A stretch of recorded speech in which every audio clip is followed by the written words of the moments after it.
نحمده ونصلي على رسوله الكريم اما بعد فاعوذ بالله من الشيطان الرجيم بسم الله الرحمن الرحيم رب اشرح لي صدري ويسر لي امري واحلل عقدة من لساني يفقهوا قولي۔ آپ میں سے بہت سے لوگوں کو سورۃ آل عمران کی آخری آیات زبانی بھی یاد ہوں گی۔ آپ کو معلوم ہے کہ یہ آیات جب نازل ہوئی تھی تو ان کے نزول پر نبی صلی اللہ علیہ وسلم کی شکر گزاری کا کیا انداز تھا۔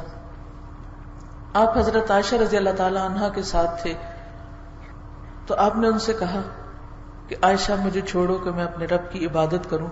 پھر آپ اٹھے، آپ نے وضو کیا، نماز پڑھی اور اتنا روئے کہ آپ کی داڑھی مبارک تر ہو گئی، پھر روئے کہ زمین تر ہو گئی۔ حضرت بلال رضی اللہ تعالی عنہ آپ کو فجر کی نماز کے لیے اطلاع دینے کے لیے آئے، تو اس موقع پر آپ نے جب آپ سے پوچھا گیا کہ آپ اتنا کیوں رو رہے ہیں تو فرمایا کہ کیا میں اللہ کا شکر ادا نہ کروں کہ جس نے مجھے یہ آیات عطا فرمائی۔ ان آیات کے اختتام پر جو آخری سطر یا آخری آیت اور اس کا آخری حصہ جو دہرایا گیا وہ کیا تھا؟ واتقوا اللہ لعلکم تفلحون، اللہ سے ڈرو تاکہ تم فلاح پاؤ، تم کامیاب ہو سکو۔ ہم سب کامیاب ہونا چاہتے ہیں، اپنے لیے بھی کامیابی چاہتے ہیں، اپنے بچوں کے لیے بھی چاہتے ہیں، اپنے پیاروں کے لیے بھی چاہتے ہیں۔ کامیابی کا راز کیا ہے؟ کیسے کامیاب ہو سکتے ہیں؟ وہ کون سا گر ہو، وہ کون سا طریقہ ہو، وہ کون سی چیز ہو کہ جس کے ذریعے ہم کامیابی کو پا سکیں اور ناکامی سے بچ جائیں؟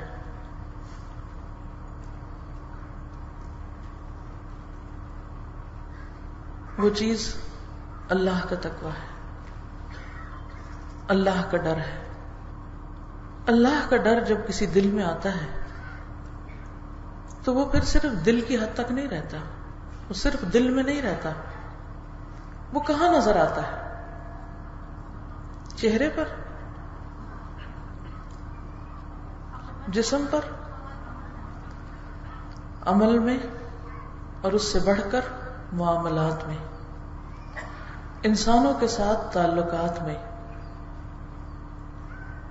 کہ کوئی شخص کتنا اللہ سے ڈرتا ہے۔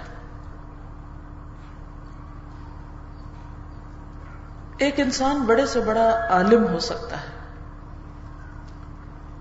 قرآن مجید حفظ ہو سکتا ہے، کئی کتابیں زبانی یاد ہو سکتی ہیں، وہ علم کا خزانہ اور سمندر ہو سکتا ہے۔ ایک شخص بہت عبادت گزار ہو سکتا ہے کہ کثرت سے اس کے نامہ اعمال میں نمازیں اور روزے ہیں، لیکن کیا واقعی وہ اللہ سے ڈرتا بھی ہے؟ اس بات کا پتہ لگانے کے لیے یہ دیکھا جائے گا کہ اس کے تعلقات، اس کے معاملات دوسرے انسانوں کے ساتھ کس طرح ہیں، وہ دوسروں کے لیے کتنا خیر خواہ ہے، وہ دوسروں کے حقوق کتنے ادا کر رہا ہے، وہ دوسروں کے معاملے میں اللہ سے کتنا ڈرتا ہے،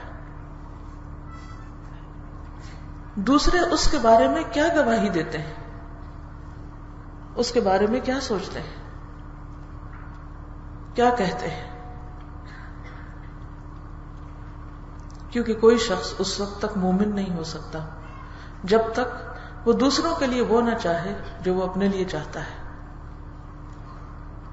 کیا ہم اس معیار پر پورے اترتے ہیں؟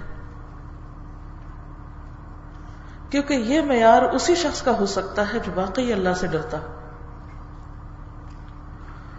کسی کے بارے میں کچھ کہنے سے پہلے، کسی کے بارے میں کوئی رائے دینے سے پہلے، کسی کے بارے میں کوئی تبصرہ کرنے سے پہلے وہ یہ دیکھے گا کہ کیا جو میں کسی کو کہہ رہا ہوں وہ میں چاہوں گا کہ میرے بارے میں بھی کہا جائے، جو میں کسی کے ساتھ کر رہا ہوں کیا میں چاہوں گا کہ وہ میرے ساتھ بھی کیا جائے۔ اس معیار پر ہم سب اپنے آپ کو پرکھیں، ہم سب اپنے آپ کو دیکھیں، کیونکہ اللہ سبحانہ و تعالی اپنے حقوق تو معاف کر دے گا جس کے لیے چاہے، لیکن بندوں کے حق معاف نہیں کرے گا جب تک بندے معاف نہ کریں. اس لیے اس معاملے میں بے انتہا احتیاط کی ضرورت ہے، کیونکہ تقوی، اللہ کا ڈر، بندے کو محتاط بنا دیتا ہے. اسی لیے تقوی کا معنی کیا کیا جاتا ہے؟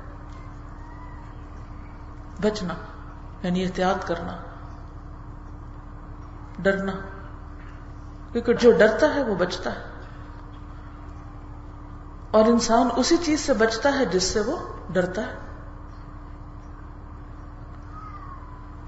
اس لیے بہت ضروری ہے کہ ہم سب اپنا اپنا محاسبہ کریں، اپنا اپنا جائزہ لیں، اپنے معاملات، اپنے طریقوں، اپنے رویوں کے اوپر غور کریں کہ ہم سب کیا کر رہے ہیں.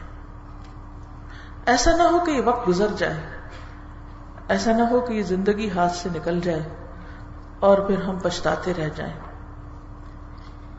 آج مہلت ہے کہ ہم اپنی کی ہوئی غلطیوں پر پچھتا لیں، رو لیں، توبہ کر لیں، اپنی اصلاح کر لیں. لیکن کل یہ وقت نہیں ہوگا، یہ موقع نہیں ہوگا. اگر میں واقعی کامیاب ہونا چاہتی ہوں تو پھر مجھے اپنے رویوں اور اپنے معاملات اور لوگوں کے ساتھ اپنے تعلقات کی نوعیت پر غور کرنا ہوگا. اگر کوئی شخص اس میں کامیاب ہو جائے تو حقیقت میں وہ کامیاب ہو جاتا ہے، کیونکہ دنیا میں بھی وہ امن و چین سے رہتا ہے اور آخرت بھی اس کی پھر پرسکون ہو سکتی ہے. آپ کے دل میں سب سے بڑھ کر ندامت کب ہوتی ہے، شرمندگی کب ہوتی ہے، بے چینی اور اضطراب کب ہوتا ہے، تکلیف کب ہوتی ہے؟ دو میں سے ایک وجوہات پر، یا جب آپ کسی کو دکھ دیں یا جب کوئی آپ کو دکھ دیتا ہے. آپ کا چین اور سکون کب لٹتا ہے؟ کہ جب کوئی آپ کو گالی دے، کوئی آپ پر جھوٹا الزام لگائے، کوئی آپ کو تانا دے، کوئی آپ کی عیب جوئی کرے، کوئی آپ کے بارے میں تجسس کرے، کوئی آپ سے بدگمانی رکھے، کوئی آپ کی غیبت کرے اور آپ کو پتہ چل جائے کہ میرے ساتھ یہ کیا جا رہا ہے. تو یہ ہو نہیں سکتا کہ آپ ڈسٹرب ہوئے بغیر رہیں. آپ کے اندر بے چینی کی ایک لہر دوڑ جاتی ہے کہ لوگ مجھے مس انڈرسٹینڈ کیوں کرتے ہیں، میرے بارے میں ایسا کیوں سوچتے ہیں، میں تو ایسا نہیں ہوں، یہ سب کیوں ہو رہا ہے، کیا ہو رہا ہے.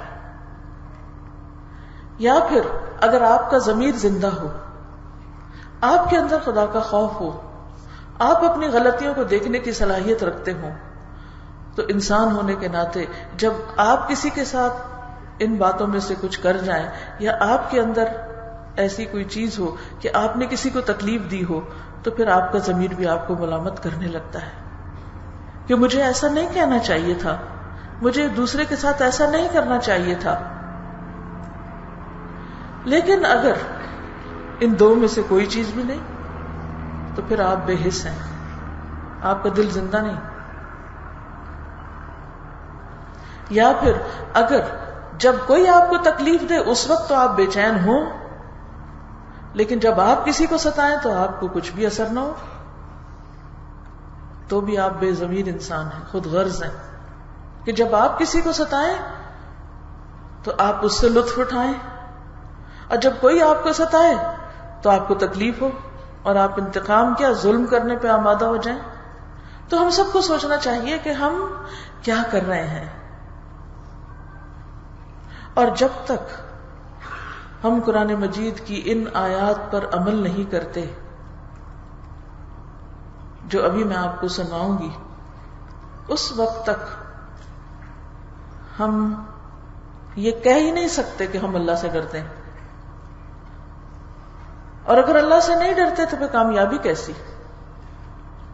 کیونکہ اللہ سے ڈرنے والا اللہ کے حکم کی خلاف ورزی نہیں کر سکتا، اور اتنے دھڑلے سے اور بے دردی سے نہیں کر سکتا. اس سے اگر غلطی ہو جائے تو بھی وہ ڈرتا ہے کہ میں نے، اور پھر مسلسل اصلاح کی کوشش میں لگا رہتا ہے، مسلسل اپنی صفائی کرتا رہتا ہے کہ نہیں مجھے ان عادتوں کو چھوڑنا ہے. اور جب وہ پھسلتا ہے تو اس پر وہ بے چین ہو جاتا ہے اور پھر اپنے ساتھ عہد کرتا ہے کہ آئندہ مجھے یہ نہیں کرنا. پھر وہ مزید جاننے کی کوشش کرتا ہے، وہ لوگوں سے مدد لیتا ہے، اللہ سے مدد لیتا ہے، یا اللہ تو مجھے بتاؤ کہ میں اپنی ان بری عادتوں سے کیسے باہر نکلوں. تو آئیے ان آیات کو سنتے ہیں جو ہمیں دراصل احترام انسانیت سکھاتی ہیں. اے ایمان والو، تمہارا کوئی گروہ دوسرے گروہ کا مذاق نہ اڑائے. ہو سکتا ہے کہ وہ مذاق اڑانے والوں سے بہتر ہوں، نہ ہی عورتیں دوسری عورتوں کا مذاق اڑائیں. ہو سکتا ہے کہ وہ ان سے بہتر ہوں. اور ایک دوسرے پر طعنہ زنی نہ کرو، اور نہ ہی ایک دوسرے کے برے نام رکھو. ایمان لانے کے بعد فسق میں نام پیدا کرنا بہت بری بات ہے، اور جو لوگ ان باتوں سے باز نہ آئیں وہ ظالم ہیں. اے ایمان والو، بہت گمان کرنے سے پرہیز کرو، کیونکہ بعض گمان گناہ ہوتے ہیں. اور تجسس نہ کرو، نہ ہی تم میں سے کوئی کسی دوسرے کی غیبت کرے. کیا تم میں سے کوئی یہ پسند کرتا ہے کہ اپنے مردہ بھائی کا گوشت کھائے؟ تم تو خود اس کام کو ناپسند کرتے ہو، یعنی اپنے لیے ناپسند کرتے ہو. اور اللہ سے ڈرتے رہو، اللہ ہر وقت توبہ قبول کرنے والا، رحم کرنے والا ہے.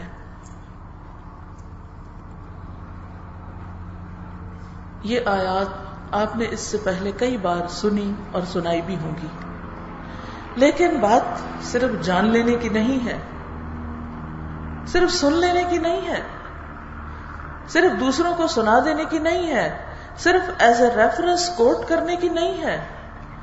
بات ہے اپنا جائزہ لینے کی، ان میں سے ایک ایک نقطے کو سامنے رکھ کے اپنا آئینہ دیکھنے کی، اس آئینے میں خود کو دیکھنے کی کہ ابھی تک کون سے داغ دھبے مجھ میں موجود ہیں.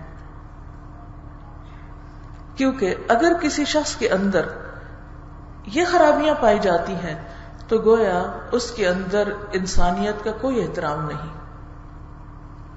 کیونکہ اللہ سبحانہ و تعالیٰ نے صاف منع کر دیا کہ کوئی قوم، کسی قوم کا، چاہے وہ مسلم ہو یا نان مسلم، کوئی انسان کسی انسان کا مذاق نہ اڑائے، اور عورتیں بھی عورتوں کا مذاق نہ اڑائیں. قرآن مجید کے بہت سے احکامات اکٹھے ہیں، مردوں عورتوں دونوں کے لیے آ جاتے ہیں. جب یا ایھا الذین آمنوا کہہ دیا تو سبھی شامل ہو گئے. لیکن جہاں بہت اہم حکم دینا مقصود ہو وہاں عورتوں کا الگ سے بھی تذکرہ کیا جاتا ہے. حالانکہ قوم کے اندر بھی عورتیں موجود ہوتی، کسی بھی نیشن کے اندر، کسی بھی گروہ کے اندر، لیکن یہاں عام طور پر، یہاں خاص طور پر، عام نہیں خاص طور پر نساء کا لفظ استعمال کیا گیا، کیونکہ یہ خامی عام طور پر عورتوں میں مردوں کی نسبت بھی زیادہ ہوتی ہے. دوسروں کی غلطیوں پر، دوسروں کی کوتاہیوں پر، چھوٹی چھوٹی باتوں پر ہنسی اڑانا، مذاق کرنا، اس کی تحقیر کرنا. اس سے بچا کیسے جا سکتا ہے؟ اس سوچ کے ساتھ کہ عسیٰ ان یکن خیرا منہن، اور مرد عسیٰ ان یکونوا خیرا منہم، اور عورتیں عسیٰ ان یکن خیرا منہن. ہو سکتا ہے جن مردوں کا تم مذاق اڑا رہے ہو تم سے بہتر ہوں، اور عورتیں جن عورتوں کا مذاق اڑا رہی ہیں وہ ان سے بہتر ہوں، یعنی مذاق اڑانے والے سے بھی زیادہ اچھی ہوں. کہاں؟ اللہ کی نگاہ میں. تو جو اللہ کے محبوب کا مذاق اڑائے تو پھر وہ اپنی شامت خود بلا رہا ہے. اور پھر ایک دوسرے پہ طعنہ زنی نہ کرو، طعنے مت دو، نہ ایک دوسرے کے برے نام رکھو، کیونکہ مومن ہونے کے بعد ایسے کام کرنا مومن کو گوارا نہیں، مومن کے لیے سوٹیبل نہیں، مومن کے لیے اچھا نہیں. اور جو لوگ ان باتوں سے باز نہ آئیں وہ ظالم ہیں، جو ان حرکتوں سے نہ رکیں وہ ظالم ہیں. اور ظلم کرنے والا قیامت کے دن اپنے لیے اندھیروں کا سودا کر رہا ہے. اسی طرح گمان کرنے سے بچنے کو کہا گیا کہ بہت زیادہ گمان سے بھی بچو، کیونکہ بعض گمان گناہ ہوتے ہیں. تجسس نہ کرو، کیونکہ کسی کی پرائیویٹ لائف میں داخل ہونا، دخل اندازی کرنا، یہ بھی اللہ کو پسند نہیں. اور کوئی کسی کی غیبت نہ کرے. غیبت کرنا مردہ بھائی کا گوشت کھانا ہے، کوئی پسند کرے گا کسی مردہ کا گوشت کھائے؟ کوئی پسند نہیں کرتا. تو پھر غیبت کیسے پسند کر لیتے کہ اس کو اتنی دلچسپی سے کرتے اور سنتے؟ اور اللہ سے ڈرتے رہو، کیونکہ جو اللہ سے ڈرے گا وہی ان بری اور گندی عادتوں سے بچے گا. اور کسی وقت بھی جب احساس ہو جائے تو واپس پلٹ آنا چاہیے، ان بری عادتوں کو چھوڑ دینا چاہیے. ایسے لوگوں کو اللہ تعالیٰ معاف کر دیں گے، ان کی توبہ قبول کر لیں گے. بات یہ ہے کہ اللہ سبحانہ و تعالیٰ نے انسان کو باقی تمام مخلوق پر فوقیت عطا کی. وَلَقَدْ كَرَّمْنَا بَنِي آدم، ہم نے بنی آدم کو عزت بخشی، اللہ نے عزت دی. اور پھر اس مخلوق میں سے اہل ایمان کو اللہ نے درجے عطا کیے، اور پھر ان میں سے جو اللہ کے اور زیادہ قریب ہے اور اللہ کے محبوب بندے ہیں. تو کسی انسان کو بھی برا بھلا کہنا اور اس کو ذلیل و رسوا کرنا نہایت قبیح حرکت ہے. لیکن جو کوئی جس کے درجے بلند ہو اور جو اللہ کے اور زیادہ قریب ہو اور مقربین میں سے ہو، اگر کوئی اس کے ساتھ دشمنی پالتا ہے، اس کو برا بھلا کہتا ہے اور اس کے لیے دل میں برے گمان رکھتا ہے، تو پھر اس کا معاملہ تو اللہ کے ساتھ ہے. کیونکہ جو اللہ کے دوستوں کے ساتھ دشمنی رکھے گا اللہ کی محبت سے محروم ہو جائے گا. تو کسی کے بارے میں بھی برا گمان رکھنے سے پہلے یہ سوچ لینا چاہیے کہ میں کر کیا رہا ہوں. کہیں ایسا نہ ہو کہ میری غلط فہمی ہو اور دوسرے شخص کے اندر وہ سب خرابی نہ ہو جو میں سوچ کے بیٹھا ہوا ہوں.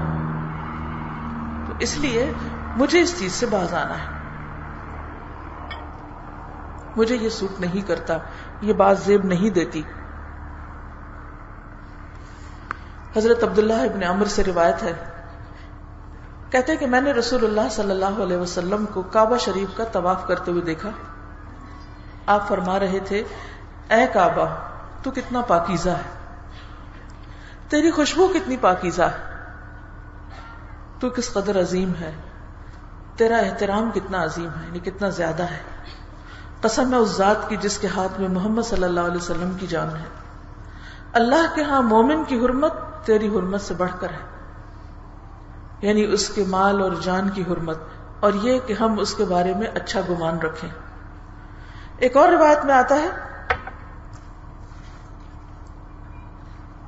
کہ اللہ نے تیری ایک چیز حرام کی اور مومن کی 3 چیزیں حرام کی، اس کا خون، اس کا مال، اور یہ کہ اس کے بارے میں برا گمان رکھا جائے. عام طور پر ہم جان لینے کو تو بہت بڑا گناہ سمجھتے ہیں، قتل کو گناہ کبیرہ سمجھتے ہیں اور ڈرتے بھی ہیں. جسمانی طور پر کسی کا قتل نہیں کرتے. اسی طرح چوری کو بھی برا سمجھتے ہیں کہ ہم انتہائی متقی پرہیزگار ہیں، ہم کسی کے مال کی طرف کیوں دیکھیں اور اس کی اجازت کے بغیر کیوں لیں. لیکن عزتوں کا قتل عام برسر بازار ہو رہا ہے، ہر محفل میں ہو رہا ہے، تو کوئی کسی کو روکتا نہیں. اور پھر کسی کے بارے میں دل کے اندر بغض اور نفرت اور حسد، اور وہ بھی محض بدگمانی کی بنا پر اور محض سوچ اور گمان کی بنا پر، جس کی کوئی سالڈ پروف نہ ہو، دلیل نہ ہو، یہ صرف اپنی ذاتی پسند اور ناپسند کی بنیاد پر، اس کا تو کوئی جواز ہی نہیں ملتا. تو آخر کب تک ہم اس دلدل میں پھنسے رہیں گے؟ کسی کے ساتھ ظلم دراصل اپنے ساتھ ظلم ہے، اور کسی کے لیے اچھا کرنا دراصل اپنے لیے اچھا کرنا ہے. ان احسنتم احسنتم لانفسکم وان اسأتم فلہا. اچھا کرو گے تو اپنے لیے اچھا کرو گے، اپنے ساتھ اچھا کرو گے، برا کرو گے تو بھی اپنے لیے کرو گے. لہا ما کسبت وعلیہا ما اکتسبت. جو کوئی جس طرح کی بھی کمائی کرے گا، جو بھی اپنے لیے اکٹھا کرے گا، اس کا خمیازہ خود بھگتے گا. پھر وہ مشہور حدیث بھی آپ نے سن رکھی ہوگی جس میں آپ صلی اللہ علیہ وسلم نے منی میں حج کے موقع پر، صحیح بخاری کی روایت ہے، حج کے موقع پہ فرمایا تم جانتے ہو یہ کون سا دن ہے، یہ کون سا مہینہ، یہ کون سا شہر ہے؟ تو لوگوں نے ہر سوال کے جواب میں کہا کہ اللہ اور اس کا رسول ہی بہتر جانتے ہیں. تو آپ نے فرمایا یہ حرمت والا دن، حرمت والا مہینہ اور حرمت والا شہر ہے. اور پھر فرمایا بے شک اللہ نے تمہارے خون اور تمہارے مال اور تمہاری عزتیں آپس میں تمہارے لیے اسی طرح حرام کی ہیں جیسے تمہارے اس دن، اس مہینے اور اس شہر کی حرمت ہے. یعنی 3 حرمتوں کا ذکر، دن، مہینہ، شہر، اور مومن کی بھی 3 حرمتوں کا ذکر، جان، مال اور عزت. لیکن ہم عزت کی حرمت کی پرواہ نہیں کرتے، انسانوں کا احترام کرنا نہیں جانتے. نبی صلی اللہ علیہ وسلم نے فرمایا تھا من لم یرحم صغیرنا ولم یؤقر کبیرنا فلیس منا. جو ہمارے چھوٹے پہ رحم نہ کرے اور بڑے کی عزت نہ کرے، احترام نہ کرے، وہ ہم میں سے نہیں. تو یہ تو مومن کی پہچان ہے. اب دیکھیے کہ جب آپ کسی سے ملتے ہیں تو 2 میں سے ایک طریقہ اختیار کرتے ہیں. ایک یہ کہ اپنے لیے دے، اپنی ذات میں رہنا، اکڑ میں رہنا اور کسی کی پرواہ نہ کرنا. دوسرا یہ کہ نبی صلی اللہ علیہ وسلم کے اس حکم پر عمل کرنا کہ جس کو بھی تم دیکھو سلام کرو، افشوا السلام بینکم. اس کو بھی کرو جسے پہچانتے ہو، اس کو بھی کرو جس کو تم نہیں پہچانتے. ہم صرف کس کو سلام کرتے ہیں کسی محفل میں جا کر؟ جس کو ہم جانتے ہیں، بس اسی کو حق دیتے ہیں، اس کے علاوہ باقی مومنوں کو حق نہیں دیتے. تو نہایت ضروری ہے کہ ہم ہر بڑے کا احترام کرنا سیکھیں. کوئی عمر میں بڑا ہو، کوئی رتبے میں بڑا ہو، چاہے عمر میں چھوٹا ہی کیوں نہ ہو، یا کسی اعتبار سے اللہ نے اس کو ہم پر فضیلت دی ہو، تو ایسی صورت میں اس کے مقام کو مان لینا، اس کو ایکسپٹ کر لینا. چاہے وہ گھر میں ساس کی شکل میں بڑی خاتون ہو، یا کسی جگہ پر جہاں آپ جاب کر رہے ہیں تو کوئی آپ کا باس ہو، یا آپ کسی اور جگہ پر ایز اے ٹیم کام کر رہے ہیں تو وہاں جو آپ کا امیر ہو، آپ کا کوئی ذمہ دار ہو، چاہے آپ کے اس سے پرسنل لیول پر کوئی اختلافات ہی کیوں نہ ہو. تو اس صورت میں ہم سب کے لیے لازم ہے کہ بحیثیت مسلمان ہم احترام کا کلچر عام کریں. افسوس کے ساتھ کہنا پڑتا ہے کہ ہر روز صبح اٹھتے ہی اخباروں کے اندر جس طرح ایک دوسرے کا مذاق اڑایا جاتا ہے، اور یہ ہمارے بڑے ہی منا رہے ہوتے ہیں، جس طرح جگت بازی ہوتی ہے، جیسے ایک دوسرے کی باتوں سے لفظ نکال کر ایک دوسرے پہ مارے جاتے ہیں، تو بعض اوقات شرم سے سر جھک جاتا ہے کہ واقعی ہم مسلمان ہیں اور یہ ہمارے مسلمانوں کے سربراہ اور قائدین ہیں. یہ کیسی زبان استعمال کرتے ہیں، یہ ہمارے بچوں کے لیے کیسی مثال ہے. ہم بحیثیت قوم کس طرف جا رہے ہیں، کیا سیکھ رہے ہیں، کیا کر رہے ہیں. کوئی بھی مہذب قوم، کوئی بھی ترقی یافتہ قوم آپس میں ایک دوسرے کے ساتھ اس طرح پیش نہیں آتی. ہر بندہ ایک دوسرے سے اختلاف کر سکتا ہے اور ہوتا بھی ہے، اور اس میں کوئی برائی بھی نہیں ہے. اختلاف کرنے میں کسی سے اس کی توہین نہیں ہے. اختلاف سے خیر و بھلائی کے راستے کھلتے ہیں. بس آپ ایک طرف سوچ رہے ہیں، ایک ہی طرف لکیر کے فقیر بنے، دوسرا آپ کو کہتا ہے بھائی وہ دیکھو، اس کو بھی ادھر بھی دیکھو، ادھر بھی دیکھو. تو آپ دیکھتے ہیں اچھا ہاں واقعی یہ میرے طریقے سے زیادہ بہتر طریقہ ہے، مجھے اس کو اڈاپٹ کر لینا چاہیے. یہ اس شخص کا کام زیادہ بہتر ہے، مجھے اس سے سیکھنا چاہیے. تو اس میں تعصب نہیں ہوتا. اور اسی طرح انسانوں کے درمیان باہم عداوتیں یہ بھی گٹی میں رکھ دی گئی. رنگ و نسل اور زبان کا اختلاف تو ہے ہی، وہ تو بڑا نیچرل ہے. ہر شخص دوسرے سے مختلف ہے، سامنے فیس کے اعتبار سے بھی اور اس کے اندر کے اعتبار سے بھی، یعنی دماغ کے اندر کی سوچ یا دل کے اندر جو اس کے احساسات ہیں اس کے اعتبار سے بھی فرق ہے. ہم میں سے ہر شخص فرق ہے. ہر شخص کی پسند و ناپسند فرق ہے. یہ اتنے ڈھیروں ڈھیر رنگ اللہ نے پیدا کیے. اب سب کا رنگ پسندیدہ رنگ الگ الگ ہو سکتا ہے, اور اس میں کوئی ضروری نہیں کہ محبت کا مطلب ہے کہ ہم سب ایک ہی رنگ پسند کریں, اور ہم سب ایک ہی کھانا پسند کریں, اور ہم سب ایک ہی لباس پسند کریں. ایز لانگ ایز کوئی چیز شریعت کے تقاضوں کے مطابق ہے تو اس میں ہر ایک کی چوائس فرق ہو سکتی ہے. ہاں جہاں اللہ رسول کی مرضی کی بات آ جاتی ہے پھر وہاں ہماری پسند کوئی معنی نہیں رکھتی,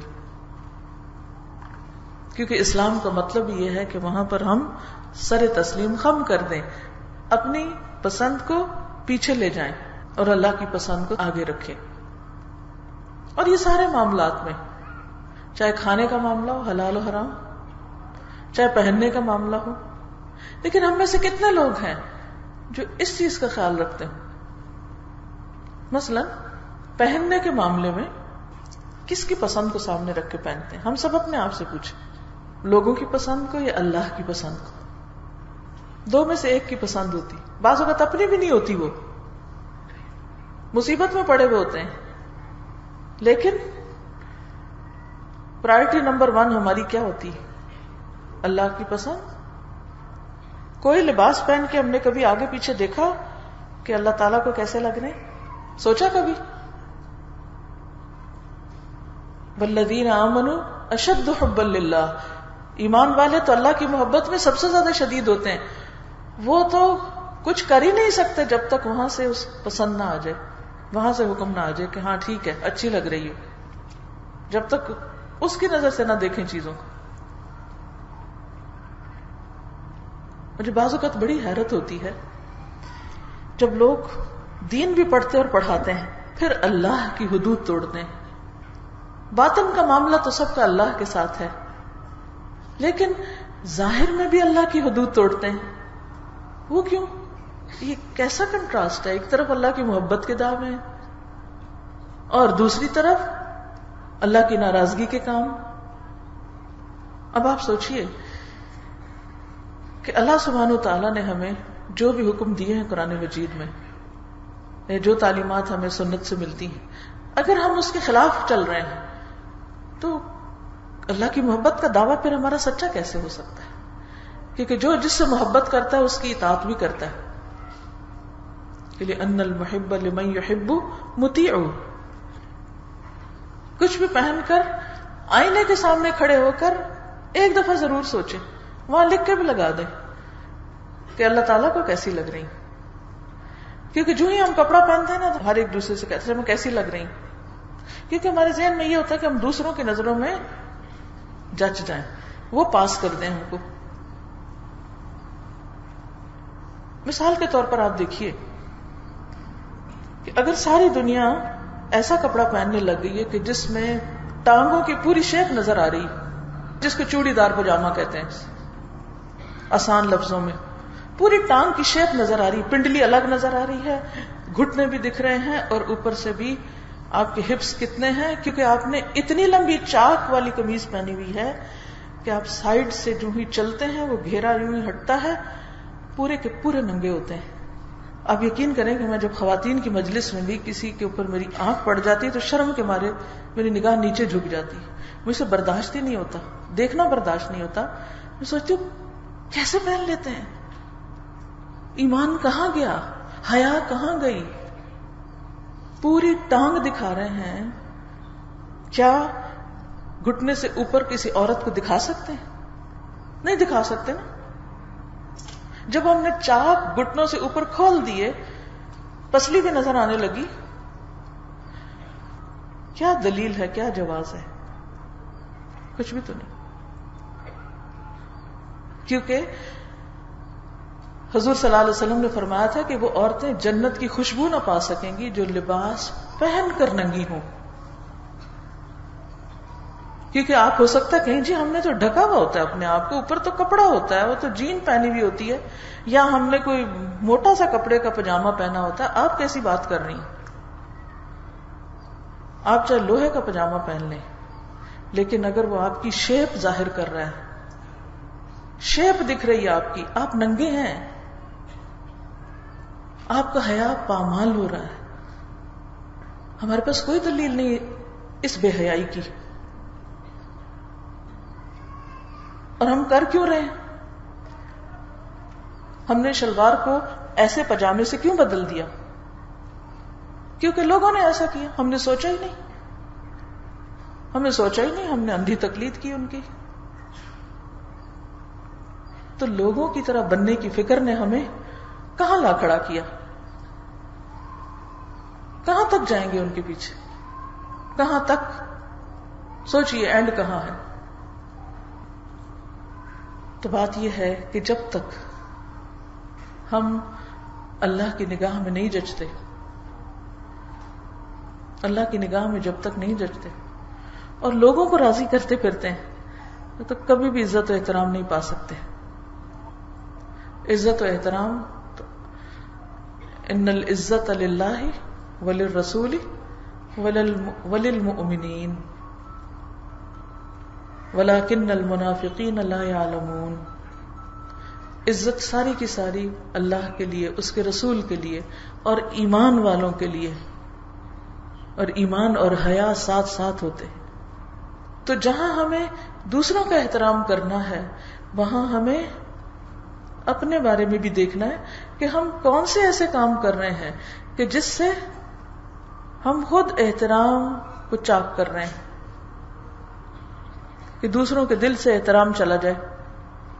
جب کوئی اللہ کی نافرمانی کرتا ہے، اللہ کو ناراض کرتا ہے بندوں کی رضا کی خاطر، تو ایسا شخص کبھی بھی عزت نہیں پا سکتا، کبھی بھی نہیں پا سکتا. اس لیے بہت ضروری ہے کہ ہم جہاں دوسروں کی عزت پامال نہ کریں وہاں خود بھی کوئی ایسا کام نہ کریں کہ جو عزت و احترام کے منافی ہے. تو بہرحال اللہ سبحانہ و تعالی نے ہمیں ایک دوسرے کے احترام کا حکم دیا اور پھر ایک دوسرے کی تکلیف پر خاص طور پر خوش ہونے سے روکا. کیونکہ عموماً ہم کسی کو مزید تکلیف کب دیتے ہیں؟ مثلا کوئی پھسل کے گرا، کوئی اٹک کے گرا، کوئی کسی اور مشکل میں پڑا تو ہم اس پہ ہنسنا شروع کر دیتے ہیں. اسود سے روایت ہے قریش کے کچھ نوجوان حضرت عائشہ کی خدمت میں حاضر ہوئے. حضرت عائشہ اس وقت مینا میں تھی.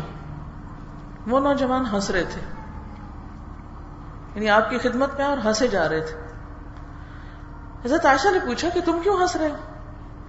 کہنے لگے کہ فلاں آدمی خیمے کی رسی پر گر پڑا ہے اور اس کی گردن یا آنکھ جاتے جاتے بچی.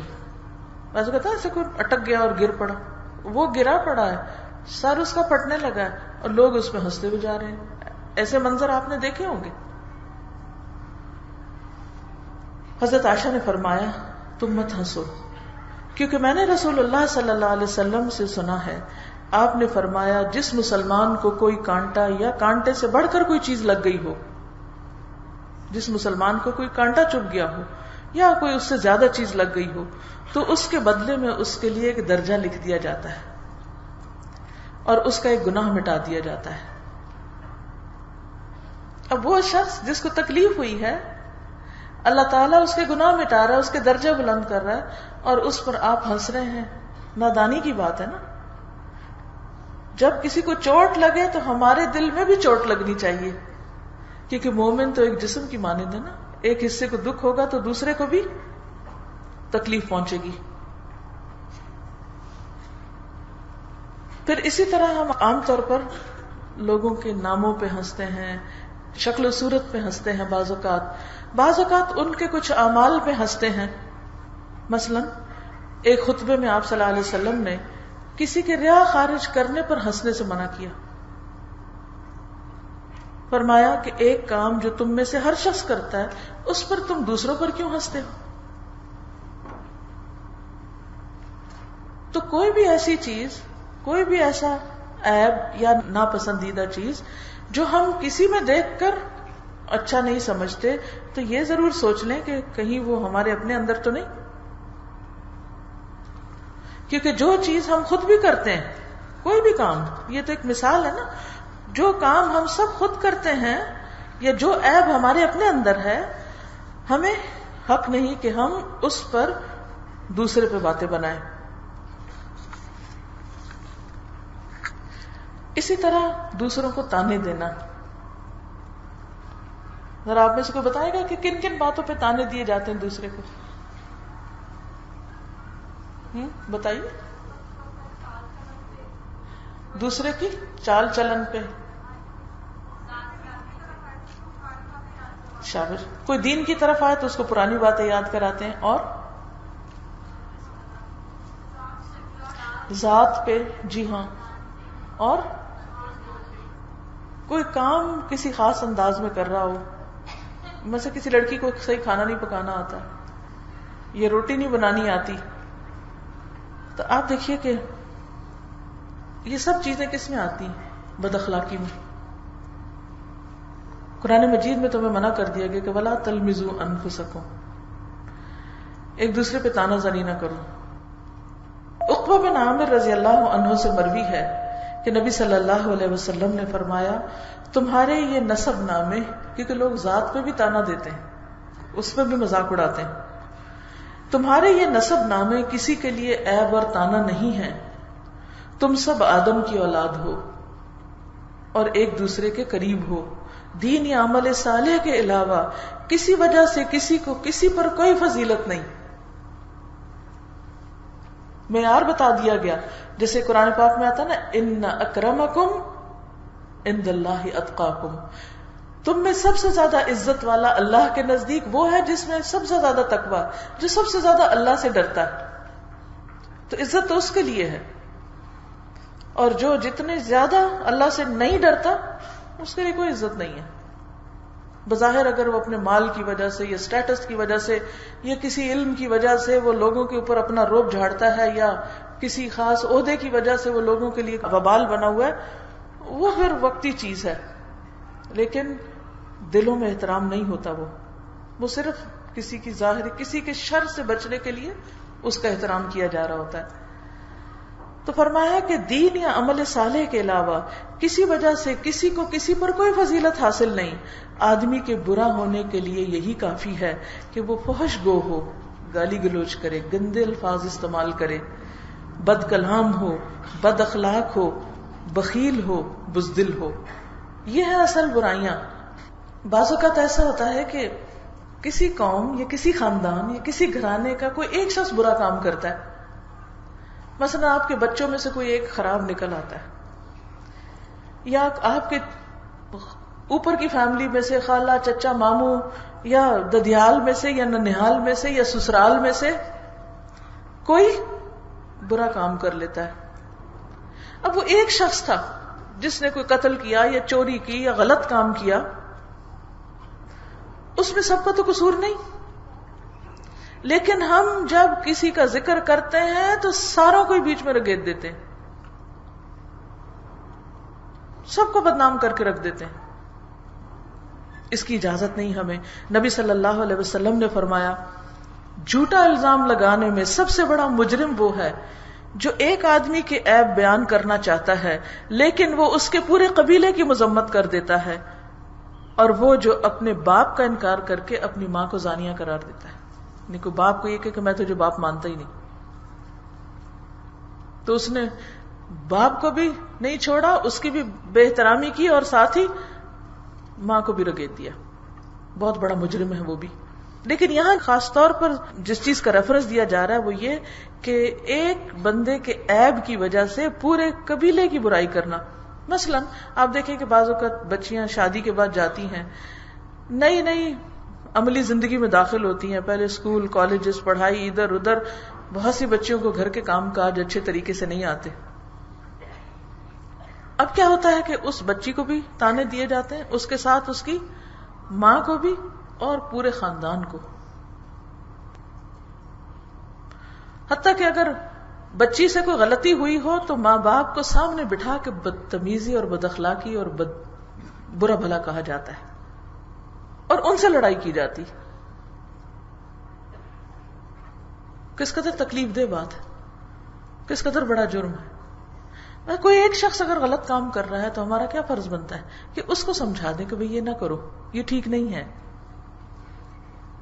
اور ایک بچی جس کو آپ اب اپنے گھر میں لے آئے ہیں، اس کے ساتھ صرف خیر نہیں، اس کے ساتھ تکلیفیں بھی آئیں گی. پھول کے ساتھ کانٹا ضرور ہوتا ہے. ہم کیا چاہتے ہیں کہ جس بچی کو بیاہ کے لائیں اس کے ساتھ کوئی کانٹا نہ ہو، اور اگر کانٹا ہو تو ہم اسے نکال باہر پھینکیں گے. یہ طریقہ ٹھیک نہیں. کانٹے ہوں گے، اس میں غلطیاں ہوں گی، کمزوریاں ہوں گی. پھر یہ دیکھو میری اپنی بیٹی کیسے، میں خود کیسے تھی جب میری شادی ہوئی تھی. چلیے بھائی میں تو بہت ہی اچھی تھی، لیکن عام طور پر کیا ہوتا ہے جب کسی ایک پودے کو ایک جگہ سے اکھاڑ کے دوسری جگہ لگایا جاتا ہے تو وہ مرجھا جاتا ہے. اس کو جڑ پکڑنے میں، پھل پھول اس کے لگنے میں وقت لگتا ہے، کچھ عرصہ درکار ہوتا ہے. صبر سے کام لو، جلدی نہ کرو، اور اس کی وجہ سے اس کے پورے خاندان کو بدنام نہ کرو. یہ بہت بڑا جرم ہوگا. پھر اسی طرح یہ کہ جو لوگ بہت زیادہ لان تان کریں، قیامت کے دن گواہی دینے والے نہ ہوں گے اور نہ ہی شفاعت کرنے والے.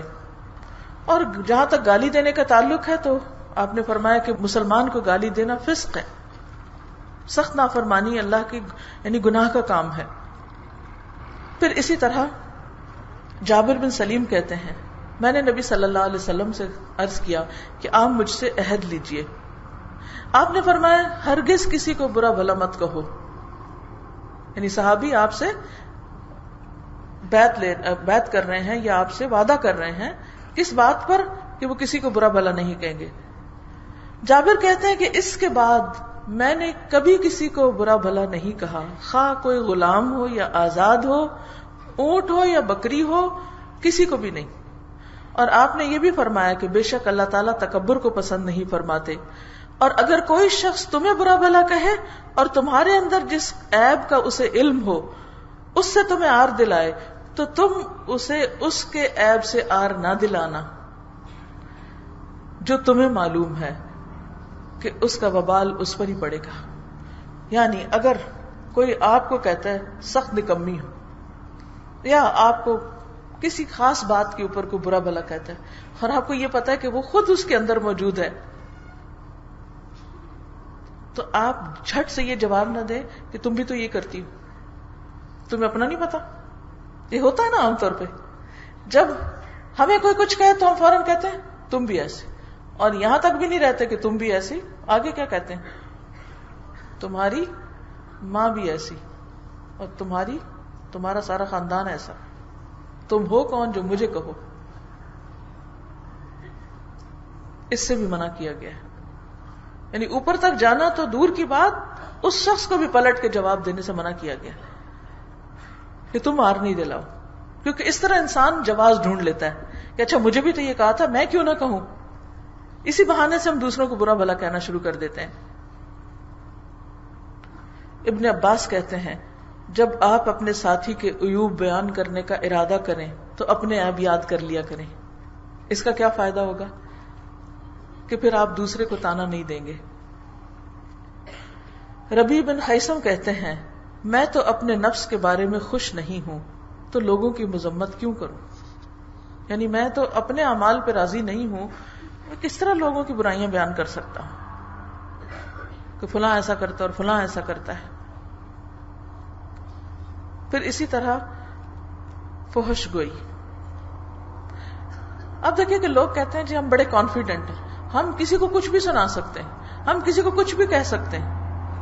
اور آپ دیکھو کہ لوگ فحش قسم کی گالیاں دے رہے ہوتے ہیں اور اتنے گندے لفظ بعض اوقات استعمال کر رہے ہوتے ہیں کہ انسان دل چاہتا ہے کہ زمین میں گڑ جائے. سننا تو دور کی بات. یا بعض اوقات ایسا ہوتا ہے کہ جیسے خاندان کا کوئی بڑا ہے یا کوئی بوڑھا ہے تو ہم کہتے ہیں اب یہ بوڑھے ہو گئے ہیں، سٹھیا گئے، یا یہ کہ اب بڑے ہیں، باپ ہیں، یہ شوہر ہیں، اب ہم ان کو کیا کہیں. تو ایسی صورت میں کیا کرنا چاہیے؟ کیا ان کو سمجھانا نہیں چاہیے؟ اور کیا ہم میں سے اگر کوئی عمر میں بڑا ہے تو اس کو سرٹیفکیٹ مل جاتا ہے کہ اب وہ جیسی چاہے زبان استعمال کرے؟ بڑی عمر میں جا کے تو اور ڈرنا چاہیے کہ پتہ نہیں کتنے دن اور باقی ہیں، کیا بنے گا. کسی کی بڑی عمر اس کے لیے کوئی جواز فراہم نہیں کرتی کہ وہ کیا کرے، برے لفظ استعمال کرے. اس بارے میں آپ دیکھیے ایک حدیث ہے صحیح مسلم کی، ایاز بن حمار مجاشعی سے روایت ہے کہ رسول اللہ صلی اللہ علیہ وسلم نے ایک دن اپنے خطبے میں فرمایا، سنو، میرے رب نے مجھے یہ حکم دیا ہے کہ میں تم لوگوں کو وہ باتیں سکھا دوں کہ جن باتوں سے تم لا علم ہو، تم نہیں جانتے. میرے رب نے آج کے دن مجھے وہ باتیں سکھا دی ہیں. تو اس سے پتہ چلتا ہے کہ نبی صلی اللہ علیہ وسلم کو جو کچھ سکھایا جاتا تھا آپ لوگوں کو سکھا دیتے تھے. اسی کا نام حکمت ہے. وَيُعَلِّمُهُمُ الْكِتَابَ وَالْحِكْمَةَ. یہ وہ حکمت کی باتیں ہیں جن کی تعلیم آپ باقاعدہ لوگوں کو دیتے تھے. پھر آپ نے فرمایا جہنمی 5 طرح کے ہیں، 5 طرح کے لوگ دوزخ میں جانے والے ہیں. نمبر 1، وہ ضعیف شخص جو سمجھ بوجھ اور بصیرت نہیں رکھتا، نہ عقل نہ سمجھ نہ وہ استعمال کرتا ہے، جو تمہاری پیروی کرنے والا ہے، اپنے اہل اور مال کی طرف نہیں جاتا، یعنی نہ اس کو مال کی پرواہ ہے، نہ گھر والوں کی پرواہ، کسی چیز کی نہیں، بے خبر، بے حس، بے عقل، نہ سمجھ. تو بعض لوگ کان، آنکھیں، دل، دماغ بند کر کے زندگی بسر کرتے ہیں. وہ کوئی پتہ نہیں کہاں سے آئے، کہاں جانا ہے، کیا کرنا ہے، کیا نہیں کرنا، بس 2 وقت کی روٹی مل رہی ہے کافی ہے، سوچنے کی کیا ضرورت ہے. تو آپ کو معلوم ہے کہ جو لوگ عقل سے کام نہیں لیتے، جو لوگ سمجھتے سوچتے نہیں، اللہ تعالیٰ نے قرآن مجید میں ان کو جانوروں کی طرح قرار دیا. اولئک کالانعام بل ہم اضل، بلکہ وہ اس سے بھی گئے گزرے. تو جو لوگ غافل ہیں، غفلت کی زندگی بسر کریں اور عقل سمجھ سے کام نہ لیں، ان کے لیے بھی وعید ہے یہاں. اس لیے آپ کے گھر کے نوکر ہوں یا آپ کے کوئی عزیز رشتہ دار ہوں ایسے، یا کوئی بھی ہو، ہر ایک کو جھنجھوڑیں، اس کو جگائیں کہ وہ جانے کہ اس کا نفع نقصان کس چیز میں ہے. دوسرا، وہ خائن جس کی لالچ پوشیدہ نہیں، اگرچہ معمولی چیز ملے اس میں بھی وہ خیانت کرتا ہے. پھر آپ دیکھیں کہ آپ کو اپنی مدد کے لیے مختلف طرح کے لوگ چاہیے ہوتے ہیں، یا آپ کچھ ڈیوٹیز مختلف لوگوں کو دیتے ہیں. کچھ لوگوں کی عادت یہ ہے کہ ان کے حوالے آپ چھوٹی چیز کریں یا بڑی کریں، وہ ضرور اس میں سے منہ ماری کریں گے، ضرور اس میں ڈنڈی ماریں گے، ضرور اس میں سے کچھ نہ کچھ ادھر ادھر کر دیں گے. کوئی بات یا راز ان کے حوالے کریں، وہ اس میں سے کچھ لیک کر دیں گے. کوئی ڈیوٹی آپ ان کو دیں تو اس میں سے کچھ کام کریں گے، کچھ چھوڑ دیں گے، کچھ اپنی مرضی سے اسے تبدیل کر دیں گے. کوئی مال ان کے پاس ہو یا گھر کی ذمہ داری آپ ان کو دیں، وہ وہاں کچھ نہ کچھ کر دیں گے. یعنی وہ خیانت سے باز آتے ہی نہیں، خیانت ان کی گھٹی میں پڑی ہوئی ہے. تیسرے، وہ شخص جو صبح شام تمہارے گھر اور مال میں دھوکہ دیتا ہے، چاہے وہ بیوی ہو، بچے ہوں، سرونٹس ہوں، کوئی اور ہو، کوئی ملازم ہو ایسا جس کو آپ نے اپنے کارخانے میں دکان پہ جاب دی ہوئی ہے، اور وہ جھوٹی سچی باتیں بتاتا رہتا ہے، کوئی اس کے بارے میں کوئی اس کے بارے میں، حقیقت آپ کے سامنے نہیں لاتا، ملمہ سازی کرتا ہے. تو یہ جو دھوکہ دینا ہے، یعنی سامنے آپ کو کہیں گے جی پورا ہو گیا کام، سب ٹھیک ہے، لیکن حقیقت کچھ اور ہو. پھر آپ نے بخل یا جھوٹ کا ذکر کیا کہ جھوٹ جو ہے وہ انسان کو دوزخ میں لے جانے والا، جیسے کہ ایک اور حدیث سے بھی پتہ چلتا ہے کہ کذب جو ہے وہ انسان کو گمراہی کی طرف لے جاتا ہے اور وہ دوزخ کی طرف لے جانے والی. پانچواں، وہ شخص جو بدخلق یا فحش گالیاں دینے والا، بدخلق یا فحش گالیاں دینے والا. اب آپ دیکھیے کہ اگر ہمیں بچپن سے ایسا ماحول ملا اور ایسی گالیاں زبان زد ہو گئیں اور بولتے ہوئے پتہ بھی نہیں چلتا، یا آپ کے آس پاس کوئی ایسا کر رہا ہے، تو لازم ہے کہ آپ اس کو منع کریں، اس کو سمجھائیں کہ ہم دنیا میں دوسروں کی سمع خراشی کر رہے ہیں لیکن اپنی آخرت برباد کر رہے ہیں. تو ہمیں اس سے بچنا چاہیے. پھر اسی طرح ایک اور حدیث میں آتا ہے کہ مومن کے میزان میں اخلاق سے زیادہ اچھی کوئی چیز نہیں، اور بے حیا اور فحش گو شخص سے اللہ نفرت کرتا ہے. ایسے شخص سے اللہ تعالی نفرت کرتا ہے. کس سے؟ جو فحش گو ہو، گندی باتیں کرے، بے حیائی کی باتیں کرے، گندے الفاظ منہ سے نکالے، گالیاں دے اور بے حیا بھی ہو. تو حیا کا تعلق جو وہ زبان سے بھی ہے، الفاظ سے بھی ہے، لباس سے بھی ہے، اور رویے اور معاملے سے بھی ہے. پھر اسی طرح بےہودہ گوئی. نبی صلی اللہ علیہ وسلم نے فرمایا بے حیائی اور بےہودہ گوئی کا اسلام سے کوئی تعلق نہیں. یعنی اسے لغو، بیکار، بےہودہ قسم کی باتیں کرنا. اور اسلام کے اعتبار سے لوگوں میں سب سے اچھا وہ ہے جس کا اخلاق سب سے اچھا ہو. نبی صلی اللہ علیہ وسلم نے فرمایا بے حیائی سے اپنے آپ کو بچاؤ، کیونکہ اللہ کو بے تکلف یا بتکلف کسی نوعیت کی بے حیائی پسند نہیں کہ کسی بھی طریقے سے کی جائے. پھر اسی طرح یہ ہے کہ فحش گفتگو انسان کو عیب دار کر دیتی ہے. لباس کے عیب سے اور لباس کے داغ دھبوں سے تو ہم بہت بچتے ہیں، لیکن الفاظ کے عیب سے نہیں بچتے. اور جس چیز میں حیا ہو وہ اس کو خوبصورت کر دیتی ہے. ایک اور حدیث میں آتا ہے کہ مومن لام تان کرنے والا نہیں ہوتا، فحش گو اور بےہودہ نہیں ہوتا. عبداللہ بن مسعود کا قول ہے مومن میں سب سے زیادہ قابل ملامت چیز فحش گوئی ہے، یعنی جس پر اس کو ملامت کی جانی چاہیے. احنف بن قیس کہتے ہیں کیا میں تم کو سب سے زیادہ خطرناک بیماری نہ بتاؤں؟ وہ ہے فحش گوئی کرنے والی زبان اور گھٹیا اخلاق. یہ سب سے خطرناک بیماریاں ہیں جو انسان کو ڈبو دیتی ہیں، کینسر سے بھی زیادہ خطرناک، جو مہلک ہے. پھر اسی طرح خصوصاً پاک دامن عورتوں پر الزام لگانا، تہمت لگانا، ان کے بارے میں برا گمان کرنا، کیونکہ یہ جہنم کو واجب کرنے والے اعمال ہیں. ابو الدرداء نے ایک ایسی عورت دیکھی جس کی زبان میں فحش گوئی پائی جاتی تھی. فرمایا کاش یہ گنگی ہوتی تو یہ اس کے لیے زیادہ بہتر تھا، کہا یہ بول ہی نہ سکتی. تو فحش گوئی، بےہودہ گوئی، گالی گلوچ، تانے دینا، عیب جوئی کرنا، یہ وہ خرابیاں ہیں کہ جو انسان کے کمزور ایمان کی دلیل ہوتی، کیونکہ جس کا ایمان ہو وہ یہ کام نہیں کر سکتا. یہ انسان کے اندر کی خباثت کی دلیل ہوتی، کیونکہ جیسا اندر ہوگا ویسا ہی باہر نکلے گا نا. جو دل میں ہوگا وہی زبان پہ آئے گا. جو لوگ فحش گو ہوتا ہے لوگ اس سے نفرت کرنے لگتے ہیں، اس کے دوست ساتھی کم ہو جاتے ہیں. اور جو شخص ہر وقت دوسروں کی مذمت کرتا ہے اس کو اکثر معافی مانگنی پڑتی ہے، ہر وقت سوری کرنا پڑتا ہے. تو بہتر نہیں کہ پہلے درجے پہ زبانی کنٹرول کر لی جائے. پھر اسی طرح جس معاشرے کے اندر، جس گھرانے کے اندر، جن لوگوں کے اندر، جس ادارے کے اندر، جن ساتھیوں کے اندر ایک دوسرے کے اوپر تان باز یعنی تانا زنی کی عادت ہو، ایک دوسرے کے اوپر الزام تراشی کی اور ایک دوسرے کو بری بری باتیں کہنے کی یا بدتمیزی کرنے کی، وہاں سے محبت ختم ہو جاتی، دشمنی اور عداوت پیدا ہو جاتی. جہاں بڑوں کا احترام نہیں ہوتا، چھوٹوں سے شفقت نہیں ہوتی اور ایک دوسرے سے اچھی طرح سے بات نہیں کی جاتی، وہاں دشمنیاں پیدا ہو جاتی. اور جہاں دشمنیاں پیدا ہو جاتی وہاں دین کا کام نہیں ہوا کرتا، وہاں دینی اخلاق اور دینی روح ختم ہو کے رہ جاتی.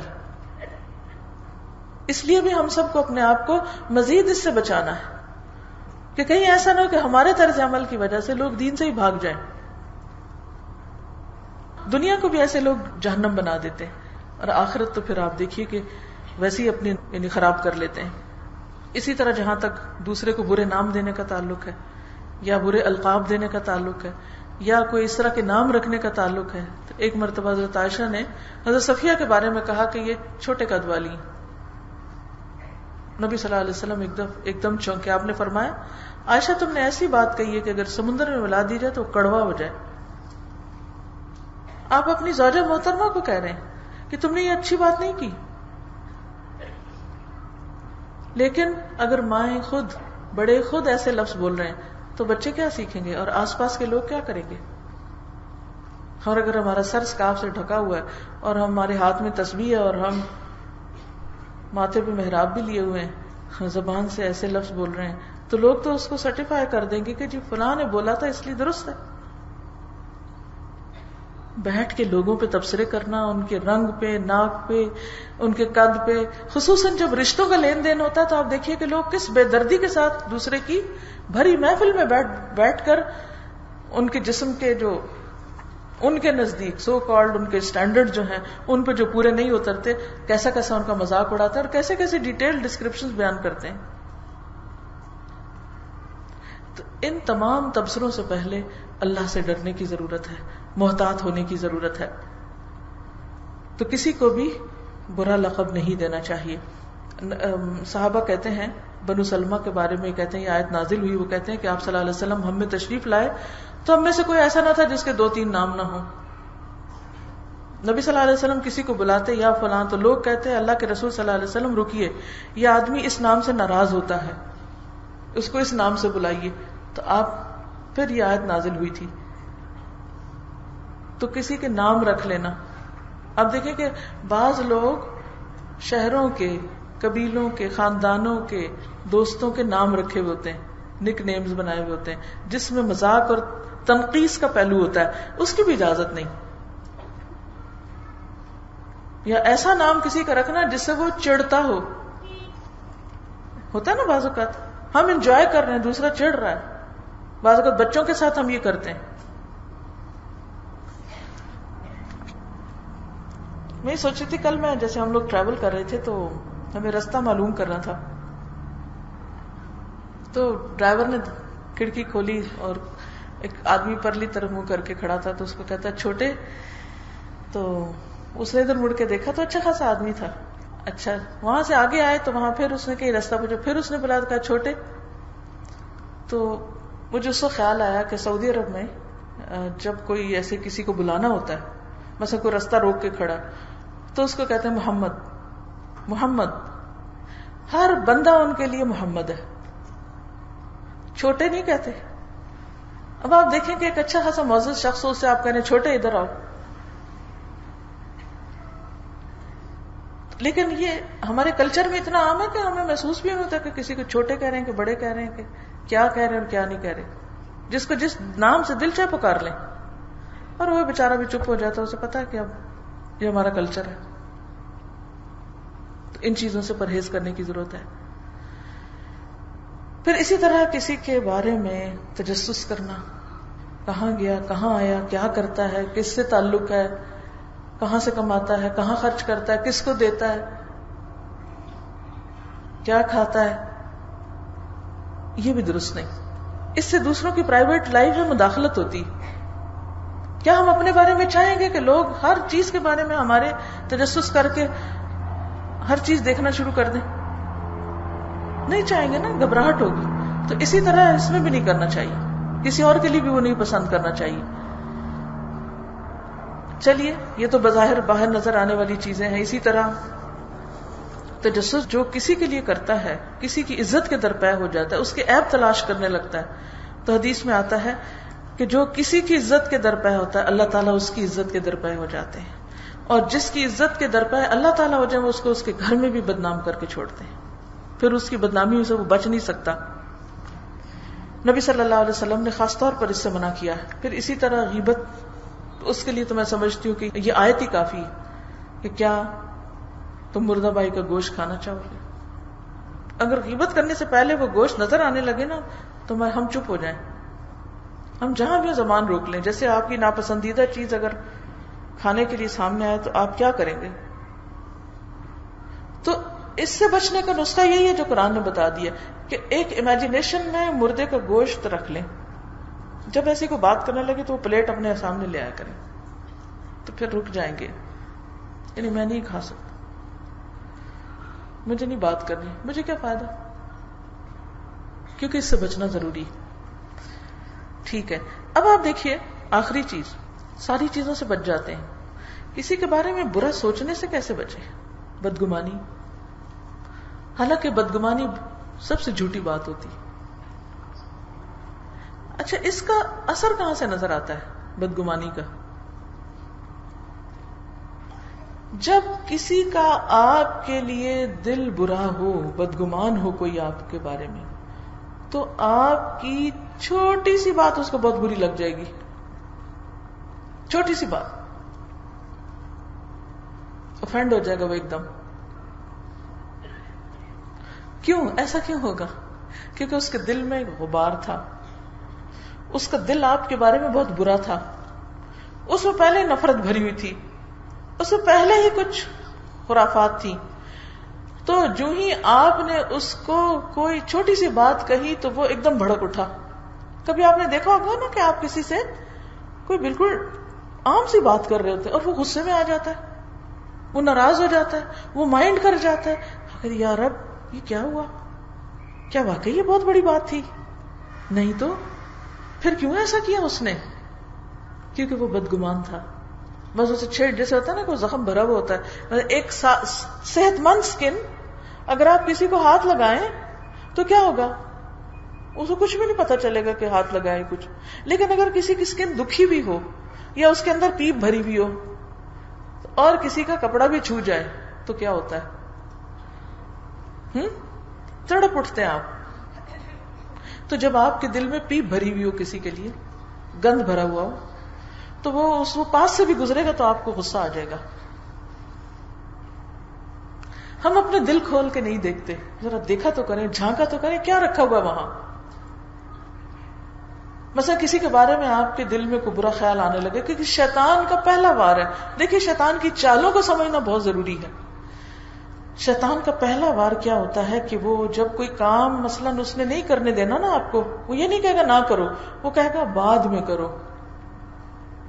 کیا کہے گا؟ پھر کریں گے. صبح ہوگی تو کہے گا شام کو کریں گے. اچھا شام ہوگی تو اب تو تھک گئے، اچھا صبح کر لینا فریش ہو کر. اچھا فریش ہوئے، اچھا نہیں ابھی تو میرے بہت سارے کام ہیں، ذرا میں ٹھہر کے کر لیتی ہوں. صبح اور شام، صبح اور شام، اور کام وہی کوئی نہیں.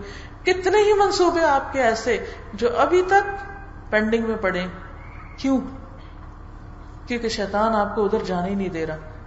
اور چال اس کی کیا ہے؟ کیا کہتا ہے؟ ٹھہر کے کرنا. اسی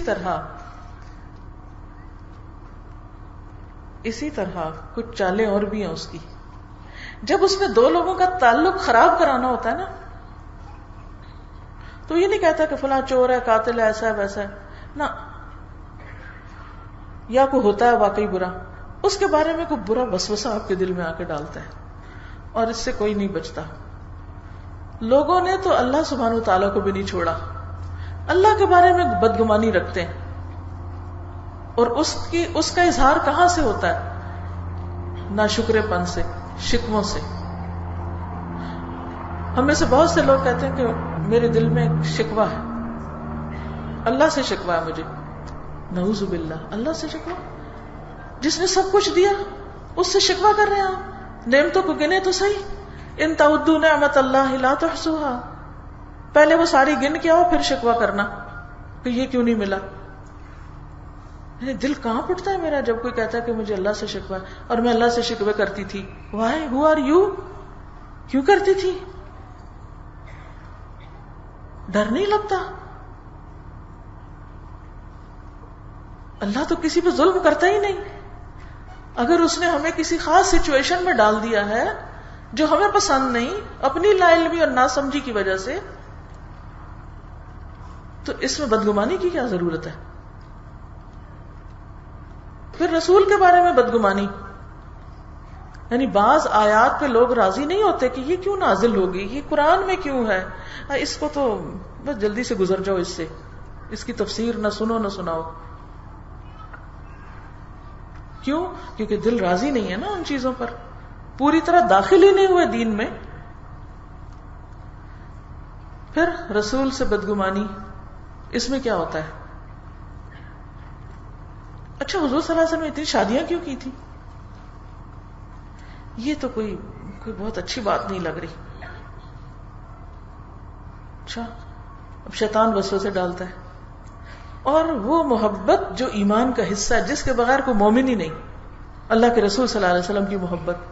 تو جہاں وسوسے آ جاتے ہیں اور شکوے آ جاتے ہیں اور بدگمانیاں آ جاتی ہیں تو محبت کو چاٹ جاتی ہیں، کچھ بھی نہیں چھوڑتی. تو یہ ایک دل میں دو چیزیں اکٹھی نہیں رہ سکتی. یہ بدگمانیاں نکالنی ہوگی اللہ کے رسول صلی اللہ علیہ وسلم کے خلاف.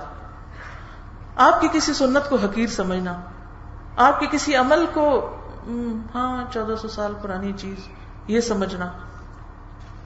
وہ آپ سے زیادہ ویل ایجوکیٹڈ اور زیادہ سمجھدار تھے، جن کو براہ راست اللہ ادب سکھا رہا تھا. ان کا کوئی کام حکمت سے خالی نہیں تھا. جو اللہ کے محبوب تھے. ہمیں کوئی حق ہی نہیں. اگر ہمیں سمجھ نہیں آتی تو ہماری کوتاہی، لیکن اللہ کا قصور نہیں ہے اس میں، یا رسول کا نہیں ہے کہ کوئی چیز ایک خاص طریقے سے کی انہوں نے یا بتائی. اس کے پیچھے اگر کوئی حکمت ہے تو وہ ہماری جہالت ہے، ہمیں نہیں پتا تو ہم وسوسے کرتے. اسی طرح اہل ایمان اللہ کے دوستوں کے بارے میں بدگمانی اور پھر عام لوگوں کے بارے میں بدگمانی، یہ شیطان ڈالتا ہے وسوسے. اس کو نکالنا بڑا ضروری ہے. جب کسی کے بارے میں وسوسہ آئے دل میں تو آپ کیا سوچیں؟ اس کا معاملہ اللہ کے ساتھ ہے، یہ اس کا اور اللہ کا معاملہ ہے. میں کیوں برا سوچوں؟ میں اپنے دل کو کیوں گندا کروں؟ کیونکہ ہوتا یہ ہے کہ ہر طرح کے اس طرح کے خیالات آپ نے دل کے گوشوں میں رکھتے جا رہے ہیں. اگر آپ دل کو ایک کمرے سے تشبیہ دیں یا دل کو ایک وارڈروب سے، تو آپ کیا کرتے ہیں؟ یہ خیال آیا، اچھا اس کو اس خانے میں رکھ دو، وہ آیا اس کو یہاں رکھ دو، اس کو یہاں رکھ دو. اب وہ ساری الماری جو ہے نا وہ کس سے بھری ہوئی ہے؟ اچھی خوبصورت باتوں سے نا، جلنے کوڑنے والی باتوں سے. نقصان اپنا ہی کر رہے، دل اپنا ہی میلا کر رہے ہیں، اپنے آپ کو گندا کر رہے ہیں. اس لیے بہت ضروری ہے کہ ان سب کو باہر نکال کے پھینکے. انہیں کہ وہ برا کرتا ہے، وہ برا ہے، وہ بد اخلاق ہے، وہ ایسا ہے ایسا ہے، اس کا معاملہ اللہ کے ساتھ. میں تو صرف یہ دیکھوں گا کہ اس میں اچھائی کیا ہے اور بات ختم. اگر کوئی شخص واقعی بہت برا ہے تو بس ٹھیک ہے، آپ اس کی برائی سے بچ کے رہیں، آپ اپنے اندر وہ چیز نہ آنے دیں. تو شیطان کے وسوسوں سے بچنا بے حد ضروری ہے. اس کے بغیر آپ اس پر عمل نہیں کر سکیں گے. قرآن کی اس آیت پہ عمل کرنا بہت مشکل ہو جائے گا کہ اجتنبوا کثیرا من الظن ان بعد الظن اثم. گمان بھی گناہ ہے بعض. تو وہ سوچ سوچ کے گناہ اکٹھے کر رہے ہیں، کیا حاصل؟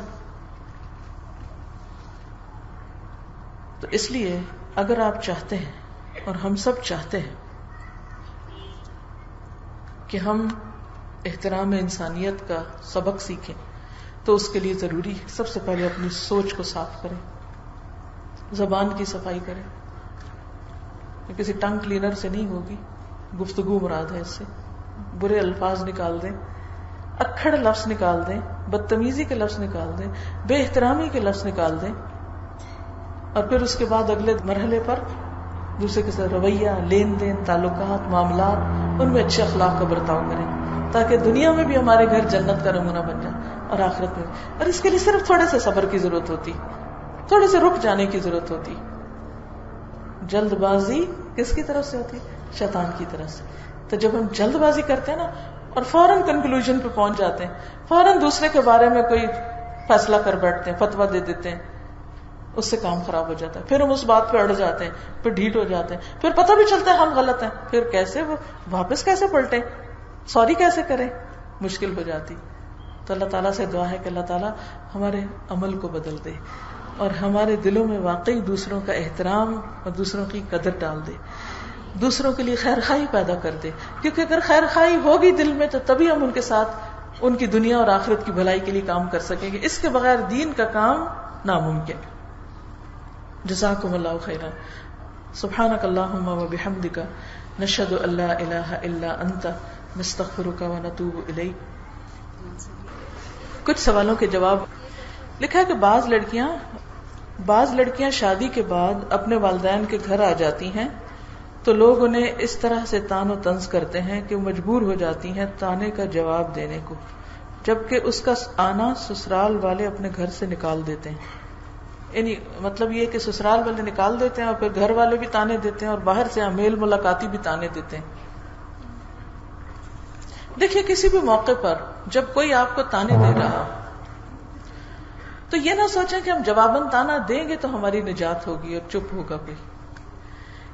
جب کوئی آپ کو گالی دے رہا ہو، کوئی طعنا دے رہا ہو، کوئی برا بھلا کہہ رہا ہو، تو یہ بتائیے کہ کیا کوئی جواب دینے والا ہوتا ہے؟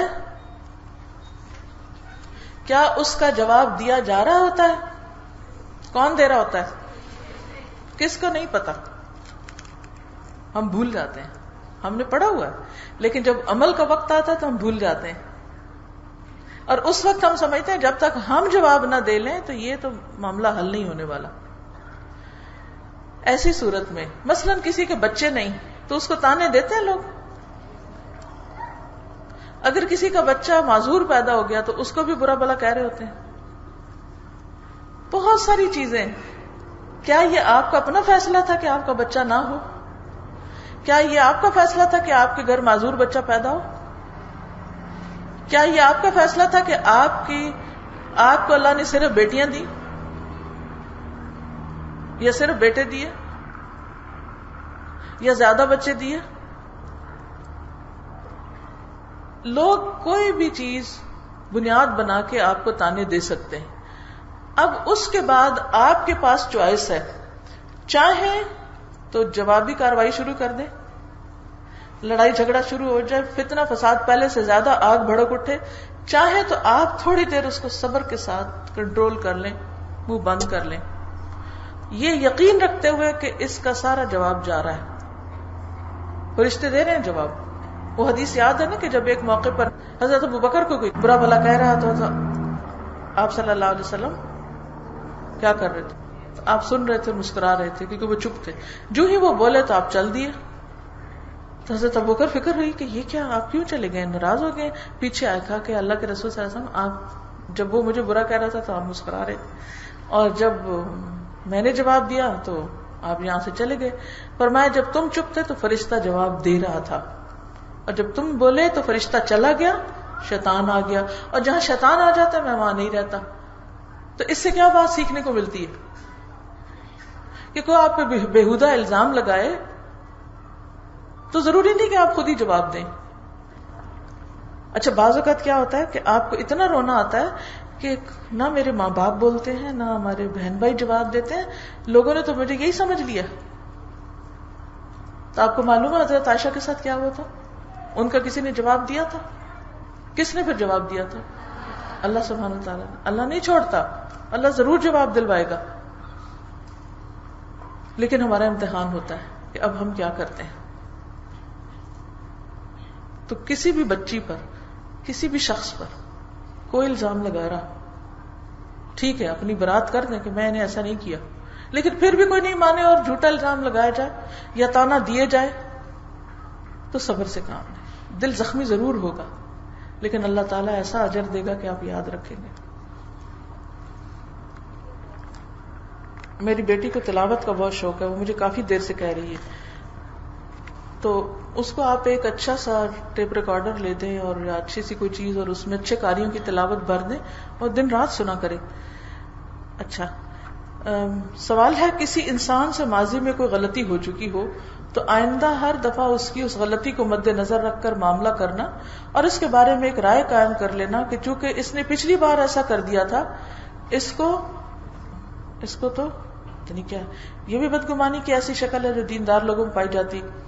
دیکھیے کہ اگر کوئی شخص اپنی غلطی پہ توبہ کر چکا ہو تو آپ کو ظاہر پہ معاملہ کرنا چاہیے اور پچھلی بات کو آپ کو بلا دینا چاہیے. لیکن اگر آپ سمجھتے ہیں کہ اس کے اندر وہ عادت ابھی بھی موجود ہے تو معاملہ کرنے میں احتیاط سے کام لیں.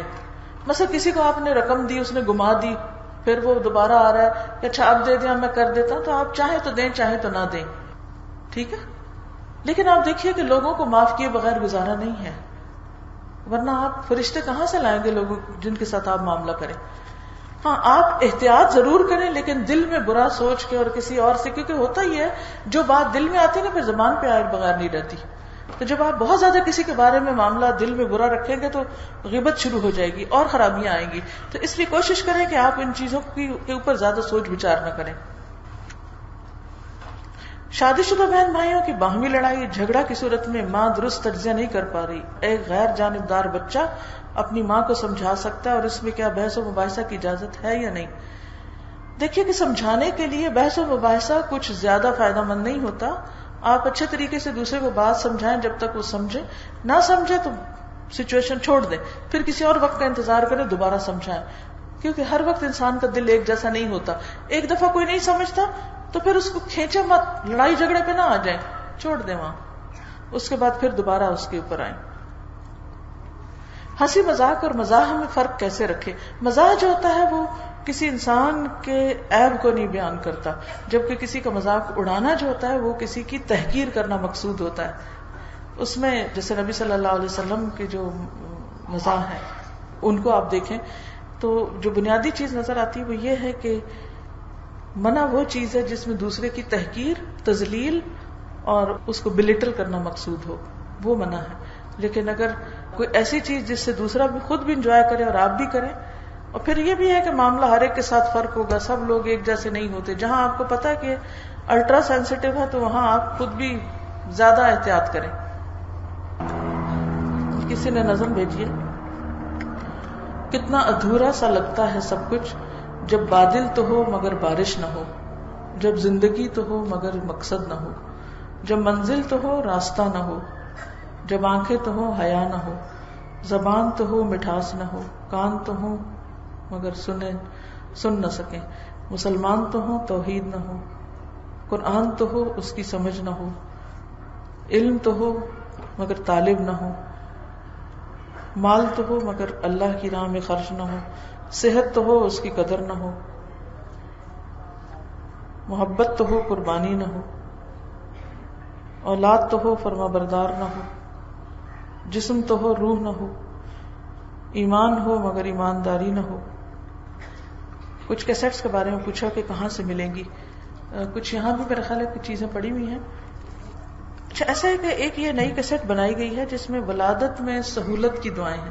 اکثر ہم سنتے کسی کا بچہ پیدا ہونے والا ہے, پیدا ہو رہا ہے, ہاسپٹل گئے ہیں, سمجھ نہیں آتی کہ اس وقت کیا سنیں, کیا پڑھیں, کیا کریں. تو یہ جو سی ڈی ہے اگر جیسے پریگنینسی میں عورتیں ہیں اور آخری دنوں میں اس کو کثرت سے سنیں, جب پینز شروع ہو جائیں پھر بھی سنیں, اگر کسی کی پریگنینسی ہو تو اس کو تحفہ بھی دیں, اور اس کے ساتھ کارڈ بھی ہے. یہ اس میں دعائیں لکھی ہوئی بھی ہیں, نیک اولاد کے لیے دعائیں. جب بچے بگڑ جاتے پھر ہم دعائیں شروع کرتے ہیں, تو پہلے سے شروع کر لیں, ٹھیک ہے, پہلی آواز ان کے اندر کان میں. تو یہ ان لوگوں کو تحفہ دینے کے لیے بہت اچھی چیز ہے. پھر اسی طرح احترام کے بارے میں جو احادیث ہیں, اس میں سے کچھ احادیث اس میں اور زیادہ یہ محرم اور احترام کے حوالے سے یہ سی ڈی موجود ہے. اس میں قتل اور چوری وغیرہ کے اوپر بھی بات کی گئی ہے. اسی طرح نماز کے بعد مسنون اذکار کیا ہیں عام طور پہ ہمیں پتہ نہیں ہوتے, تو اگر یہ آپ کے پاس ہو تو نماز کے بعد کھول کے بھی پڑھ سکتے ہیں, حتیٰ کہ یہ دعائیں آپ کو زبانی یاد ہو. پھر اسی طرح استخارے کے بارے میں, استخارے کے اوپر لیکچر بھی ہے اور کارڈ بھی ہے. یہ جو دو چیزیں ہیں, یہ میں پچھلے ایک دفعہ لاہور سے جا رہی تھی, ایئرپورٹ پر بیٹھی ہوئی تھی, تو کچھ ایئر ہوسٹس میرے پاس آ گئیں اور وہ استخارے پہ سوال کرنے لگ گئیں. تو اس وقت مجھے اس کی ضرورت محسوس ہوئی. میں کراچی جا رہی تھی, وہاں جا کے پہلا کام میں نے یہ کیا کہ جو بھی استخارے کے اوپر معلومات تھی وہ جمع کی, دعا سمیت, اور پھر اس کا پراپر لیکچر بھی دیا. اصل میں یہ کہ ہر شخص زندگی میں کچھ معاملات میں ڈیسیژن نہیں لے پاتا, اور اس وجہ سے وہ دوسروں سے پوچھتا ہے اچھا میں کیا کروں. کبھی کسی بابے کے پاس جاتا ہے, کبھی کسی کے پاس. اس سے شرک کا دروازہ بھی کھل جاتا ہے. کبھی کسی سے غیب کی خبریں معلوم کرنے لگتے ہیں, اچھا یہ کروں یا نہ کروں. تو مسنون طریقہ کیا ہے یہ سب کو پتا ہونا چاہیے. تو جو لوگ آپ سمجھتے ہیں کہ استخارے کی وجہ سے غلط راستے پہ چل نکلے ہیں, ان کو یہ دینا ایک بہت بڑا صدقہ جاریہ ہوگا کہ ان کی اصلاح ہو. پھر اسی طرح کچھ لوگ ہر وقت غمگین رہتے ہیں, دکھی رہتے ہیں, پریشان رہتے ہیں. تو یہ رنج و غم کے ازالے کے لیے چھوٹی سی یہ دعائیں ہیں مسنون, اگر آپ اپنے پاس رکھیں ہر وقت, تو جب غم ہونے لگے پھر پڑھ لیں تو انشاءاللہ آپ کا دل اچھا ہو جائے گا. کوئی اور غمگین دکھی ہو تو اس کو بھی جا کے دیں, ہسپتالوں میں بانٹیں. جو ان کے لواحقین باہر بیٹھے ہوئے ہیں, کتنا بہترین صدقہ جاریہ ہوگا کہ اگر آپ 100 مثلا لے کے جا کے جو بیٹھا ہے اس کو دے, انہیں کہیں آپ پڑھیں, آپ کی پریشانی دور ہوگی. جو بندہ کسی کی پریشانی دور کرتا ہے اس کا اجر کیا ہے, اللہ اس کی پریشانی دور کرے گا.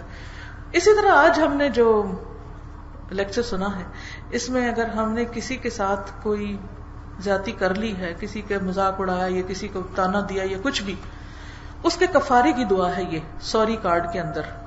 اس کو لے کے آپ یوں کر کے کہیں لگا دیں اور بار بار پڑھیں جب تک دل میں اطمینان نہ آ جائے.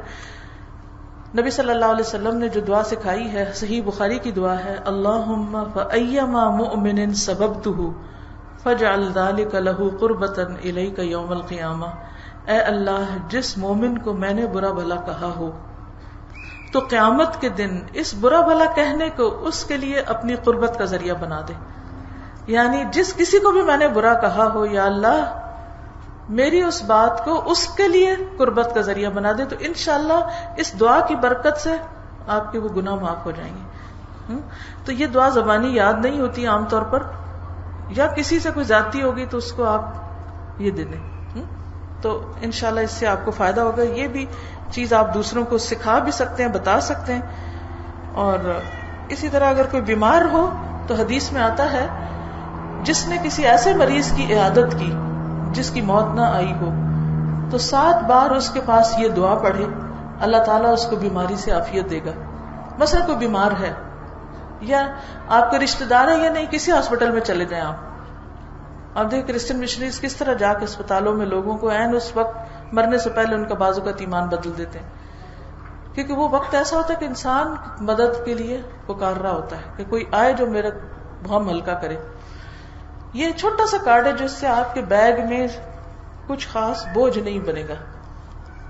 آپ کے گھر کے قریب کوئی ہاسپٹل ہے یا کہیں کوئی بیمار ہے یا گھر میں کوئی نانی دادی بستر پہ پڑی ہوئی ہیں یا کوئی کسی بھی طرح کا, اس کو کھولیں, اس کے پاس بیٹھ کر 7 بار پڑھیں, اس کو دعا دیں, اور کیا کریں, جو اس کی تیمارداری کرتا ہے اس کو بھی دے آئیں کہ یہ تم اس کو پڑھ پڑھ کے دم کرو, یعنی اس کو سناؤ اور اس کو یہ دعا دو.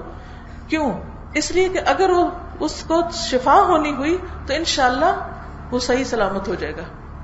تو یہ ہمارا دوسروں کے ساتھ خیر خواہی کا ایک ذریعہ. دیکھیں, ان الحسنات یذھبن السیئات, نیکیاں برائیوں کو مٹا دیتی ہیں. اب مثلا آپ نے کسی کے ساتھ زیادتی کر دی, اس کا حل کیا ہے؟ اب کیا کریں؟ اس کے ساتھ اچھا کریں. اچھا کیسے کریں؟ کہ اگر وہ بیمار ہے تو عیادت کریں, دعا دیں اس کو, بھوکا ہے تو کھانا کھلائیں, کوئی ضرورت ہے تو اس ضرورت کو پورا کر دیں. اسی طرح یہ ہے کہ استغفار, واقعی خوش قسمت ہے وہ جس کے نامہ اعمال میں کثرت سے استغفار پایا جائے. اسی طرح تقویٰ کے حصول کے لیے دعا ہے. ڈینگی بخار پچھلے دنوں کافی پھیلا تھا, تو یہ اس پر ایک پیمفلٹ بنایا گیا ہے, یہ آپ میں سے ہر ایک کے پاس ہونا چاہیے. خدا نہ خاصہ کسی کے بارے میں بھی آپ کو پتا چلے تو آپ جا کے اس کے جب عیادت کریں تو اس کو یہ پڑھ کے بھی حدیثیں سنا سکتے ہیں, اور بخار کے بارے میں خاص طور پر کچھ اس میں نسخے وغیرہ بھی ہیں, اس کو بھی بتا سکتے ہیں, دعائیں بھی ہیں, تو انشاءاللہ تعالیٰ یہ دوسروں کو فائدہ دے سکتا ہے. پھر اسی طرح غسل میت, کہیں فوتگی ہو جائے تو وہاں جا کے آپ یہ دے سکتے ہیں. الہدا کا تعارف, جمعے کے دن کے بارے میں, محرم کے بارے میں کچھ چیزیں ہیں. اور آخر میں اعلان کرنا چاہوں گی کہ انشاءاللہ ہم سوچ رہے ہیں کہ لاہور میں پراپر ایک الہدا کا ادارہ تعمیر کیا جائے. تو اس میں یہ ہے کہ انشاءاللہ تعالی جو لوگ بھی اس میں شریک ہونا چاہیں وہ الہدا آفس سے رابطہ کریں, کسی بھی طرح اپنے مشوروں سے, اپنے مال سے, اپنی ایکسپرٹیز سے, کوئی بھی آپ کے پاس ہو, تاکہ اگر کوئی ایسی چیز بنتی ہے تو آپ کے لیے بھی صدقہ جاریہ ہو. ایک آدھ جگہ لوکیشن دیکھی گئی ہے, انشاءاللہ تعالیٰ امید ہے کہ اللہ تعالیٰ کوئی رستہ نکالے گا, لیکن اس میں سب کے تعاون کی ضرورت ہے. ایڈریس یہ موجود ہے, اگر آج آپ صرف ایڈریس بھی لے جائیں تو انشاءاللہ بعد میں آپ رابطہ کر سکتے ہیں. ٹھیک ہے. اس کے علاوہ اگر آپ کو کچھ کہنا ہے جو آپ اس وقت کہہ نہیں سکے تو آپ لکھ کے چھوڑ سکتے ہیں, میں انشاءاللہ اس کو پڑھ لوں گی. اگر اس پر آپ کا فون نمبر یا ای میل ایڈریس ہوگا تو انشاءاللہ آپ کو جواب بھی مل جائے گا. دیکھیے کہ اس وقت جتنے لوگ بیٹھے ہیں, ہیومنلی پاسبل نہیں کہ میں ہر ایک سے بات کر سکوں, 50 سے بھی کرنی مشکل ہے. تو اس لیے بہت معذرت خواہ ہوں کہ اگر میں آپ سے ہاتھ نہ ملا سکوں یا بات نہ کر سکوں یا آپ کی لمبی بات سن نہ سکوں. کاغذ قلم لیں, جتنا چاہیں لمبا لکھ کے, اپنا نام لکھ کے, ایڈریس لکھ کے چھوڑ دیں, انشاءاللہ جواب دے دیں گے آپ کو. ٹھیک ہے. جزاکم اللہ خیرا. تھوڑی سی دعا کر لیتے ہیں. سبحان اللہ والحمد للہ ولا الہ الا اللہ واللہ اکبر ولا حول ولا قوة إلا بالله العلي العظيم. اللهم صل على محمد وعلى آل محمد كما صليت على إبراهيم وعلى آل إبراهيم إنك حميد مجيد. اللهم بارك على محمد وعلى آل محمد كما باركت على إبراهيم وعلى آل إبراهيم إنك حميد مجيد. ربنا آتنا في الدنيا حسنة وفي الآخرة حسنة وقنا عذاب النار. ربنا لا تزغ قلوبنا بعد إذ هديتنا وهب لنا من لدنك رحمة إنك أنت الوهاب. ربنا هب لنا من أزواجنا وذرياتنا قرة أعين واجعلنا للمتقين إماما. یا اللہ پاک جو کچھ ہم نے پڑھا ہے سنا ہے ہمیں اس پر عمل کی توفیق عطا فرما. اللہ اس پیغام کو دوسروں تک پہنچانے کی توفیق دے. اللہ ہمارے اندر تقوی پیدا کر دے, اپنا ڈر پیدا کر دے, برائیوں سے بچنے کی توفیق عطا فرما دے. اللہ ہمارے اخلاق اچھے کر دے. یا اللہ ہمیں ان ساری خرابیوں اور برائیوں سے بچا جن کا ذکر آج ہم نے پڑھا. اللہ کسی بھی چیز پر عمل کی توفیق تو ہی دیتا ہے اور کسی برائی سے بچنے کی توفیق بھی تو ہی دیتا ہے. یا اللہ تو ہمارے گناہوں کو معاف کر دے اور ہمیں ان برائیوں سے بچنے کی توفیق عطا فرما. یا اللہ تو ہمیں اپنا پسندیدہ بندہ بنا لے. یا اللہ ہمارے گھروں میں سکون پیدا کر دے, ہمارے بچوں کو ہدایت عطا فرما, ہمیں نیک لوگوں کے ساتھ ملا. یا اللہ ہمیں اپنی خرابیاں اور اپنی برائیاں خود دیکھنے کی آنکھ اور نظر عطا فرما. اللہ اپنی برائیوں کو تسلیم کرنے کی توفیق عطا فرما. یا اللہ ہمیں تو ویسا ہی بنا دے جیسا بننا تجھے پسند ہے. یا اللہ جتنی بھی بہنیں آئی ہیں ان کا آنا بیٹھنا سننا سب کچھ قبول فرما. ربنا تقبل منا انک انت السمیع العلیم وتب علینا انک انت التواب الرحیم. وصلی اللہ تعالی علی خیر خلقہ محمد وعلی آلہ واصحابہ واہل بیتہ اجمعین برحمتک یا ارحم الراحمین. اللہ تعالیٰ آپ سب کو بہت جزا دے, اور جو بھی آپ نے آنے میں اس انتظام کرنے میں جیسی بھی کوشش کی ہے اللہ تعالیٰ سب کی کوششوں کو قبول فرمائے. جزاکم اللہ خیرا. السلام علیکم ورحمۃ اللہ وبرکاتہ.